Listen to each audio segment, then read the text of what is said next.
So today's topic is about the sun. How do we know about the sun? I know that we can look up in the sky and we see it, but be careful not to stare at it too long. But how do we get more information from it? Today I'm going to talk about one probe that we have sent towards the sun in 2018, and a couple days ago it had a very close flyby, and you'll see it is quite interesting. So from where we are, we know that the sun is a big ball of fire. It's made of gas. Because of the atomic fusion, what happened is we have energy being produced. So how do we get to know it as much as possible? From where we are, we know that we have, let's see if I can make this a bit bigger. I know that we have some auroras, and here we can have lights in the sky. We also know that around our planet, we have a magnetic field that is affected by the solar wind. So these are all kinds of topics that we know about. But basically, in order to know more, we need to get closer. So a couple days ago, we had, so let's see if I can have this quick video here. It's kind of nice. So let's see. So here we have a probe called Parker, and it is going close to the Venus orbit, and it went between December 24th and January 2nd, very close to the sun here. As you can see, this is the orbit, and then the orbit is going back towards Venus, and we're going to see some other information about this one. What is interesting, so here it went very close because the distance between the sun and Earth is about 150 million kilometers. In miles, it is 93 million miles.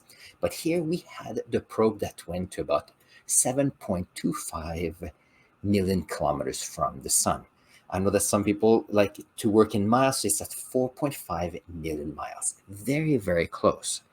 So the purpose of this is to be able to study the sun, but also to get as much information as we can close to the sun.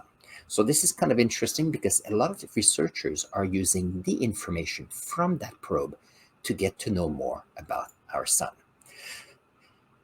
So this probe was sent in 2018. Let's see, I think there was some information here. So it was launched on August 12, 2018. The first Venus flyby was in October 3rd, 2018. So now we have a trajectory that keeps on adding. So here we can see so far 18 orbit has gone through towards the sun. You can see we had the probe that left the Earth here, and here has done many of those orbits. So you can here see the Parker Solar Probe distance from the sun. So here it is from our Earth indeed, and as you can see, it went through different orbits. And so 1, 2, 3, 4, 5, 6, 7. On the 8th orbits or so, then we had an idea how close we could be to the sun. And here is the 18th time. So you could see that the mission is good for about 20, 25 orbit. And every time it gets close to the sun, it gathers more information. So on December 28th to 29th, that was the beginning, that was the closest it had been, or one of the closest distance it had been. And what happens is we have received, or we will receive, at the end of yesterday, January 5th, to today, January 6th, about 235 gigabyte of information to gather the information. And so keep in mind that scientists are quite interested, but not just scientists. So here, if you look at the information, we get release of information. So here we have the 18th orbit. So let's see if we can make it a bit bigger for you to see. There we go. So we can see the probe here. It goes towards the sun. It gets very, very hot. And then it comes back to Earth, and then it downloads some of the information. So in October, we had the 16th orbit, and then 17th orbit that will be released to the public, from what I understand, on March 11th. Now, it takes about 6 months for the information to go from the probe to us, but there's a chance that even though it may take just a few days to get all the information, I'm sure there's some research group that have access to the data first, so they can share with us the information. Information from the flyby to the sun, but also the flyby by Venus, because keeping in mind that we can learn from Venus as well. So this is kind of interesting because we always want to know more about the sun. Let's see, this one, perfect. Something else that happened about the sun is another mission from India this time. It's called Aditya, or Aditya. I want to see the pronunciation. And India last year decided that they wanted to learn about the sun as well. So here we can see here their probe. So the probe here will not go as close to the sun as the Parker Solar Probe would. However, it is being put stationary at one specific distance. So it's about 1.5 million kilometers from Earth to give us the information. And it is located at what we called Lagrange point. So let's see, what does it mean? So here we have that it is at 1.5 million kilometers from the Earth and about 4 times farther from the moon.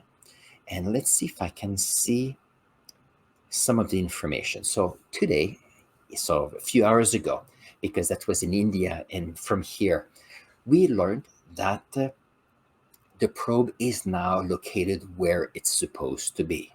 So let's see if I can show you some great map here. So here it will be located at what we called L1 for Lagrange 1.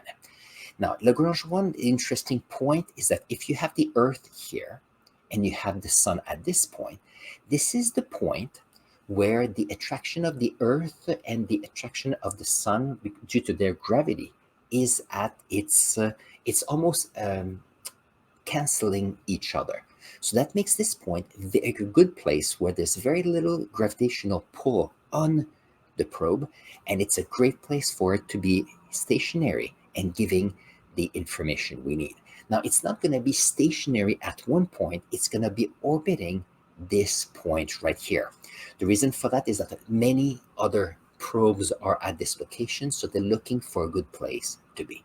So Lagrange 1 spot is right here, and this is the where the Indian government decided to put this. I'm going to put a link in the comments below when I edit the videos so that you can have a look yourself. Another Lagrange point that is very important is L2 here. So at this point here, because of the orbit, we have a place where the gravity of the Earth and the sun is more or less canceled. So that's a place where it is very stable. And we have another, we could say a probe, but a telescope that we put there not too long ago. And the telescope is the James Webb Space Telescope. So the James Webb Space Telescope, so here it gives us a chance to see where it is. So we have 150 million kilometers between Earth and the sun. And then we have the James Webb is located at L2, which is Lagrange point 2 here.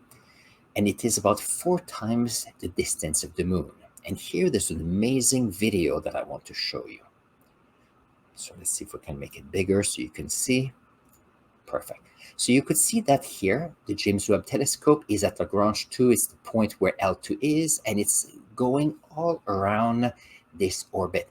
Now, it has a little orbit from this point, so it can gather the information from like the solar energy, so that it has always power. And you can see here that there's that the foils, there are 5 layers of foils preventing the sun's ray to reach the telescope. So the telescope is on the dark side 24/7, and that's why it allows us to get a lot of great information. So if I go back a little bit, so here is Lagrange, the second Lagrange point. The first one is right here between Earth and the sun. So this is where the Indian government decided to put their probe. So the reason why it is important is that today they finally got to a point where it is where it's supposed to be. So it flew. There's a second graph. Let's see if I can find the other graph, which was beautiful. Let's see. And I'm going to put the links to all of these. So here you can see we have the Earth, the moon orbiting the Earth, and Lagrange point is right here. Okay, let's see. Where is... oh, there you go. Perfect. So here it left the Earth, did a few orbits to get more speed. Oh, this on this side, and then decided to go here to get close to the Lagrange point. And today, what happened is when it got to this point, they started their engines so that they can actually be able to go on that orbit. And that will be where this probe will be for the next 5 years. If they had not done that today, then the probe would have gone up and would have just flew by and missed their stationary orbit around this L1 point. So it's interesting because as we go along, we have same thing as NASA. We have amazing information from different points of view. The first part is the scientific data that we can get, which is always important. But second, it's all the engineers and tech that is involved in building this satellite and this probe basically, so that we can gather the data, but we can improve on this piece of equipment so we can actually be able to get better probes as we go along. And there was a list of all the key pieces of equipment we have there. The first one is indeed to look at the visible light coming from the sun. The other one here is knowing that the light that we can see from the sun, our eyes can see visible light, but we also have on the electromagnetic spectrum other type of energy coming to us. So they're going to also use the ultraviolet imaging telescope. So here's a different wavelength. They will also look at X-rays coming from the sun. We don't get X-rays here on Earth because we are protected by our atmosphere, but it is giving clues of what's happening inside the sun. The other one here is indeed study on the particles and the ions coming from the sun in the solar wind.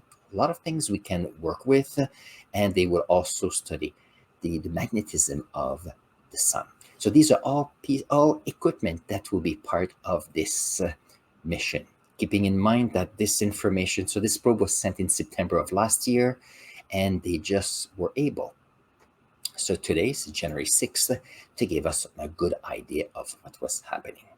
So this is some of the current news about astronomy, about space exploration. This is information that I'd like to share with you. And if you have any questions or clarification questions, don't hesitate to put them in the comments below, because I use your comments to be able to bring new topics to this channel. So if you enjoyed this video so far, don't forget to subscribe to our channel. I'm going to bring every week a new live sessions on Saturdays, and then I will edit the videos so that they're a bit more specific for the channel. But you're here on Saturday, that's a great time for you to ask your questions. And on this, I'm going to see if I can put here a link to another video so you can go and watch it, because you'll see the more you watch videos on this channel, the more you will learn. So I'll see you in the next video.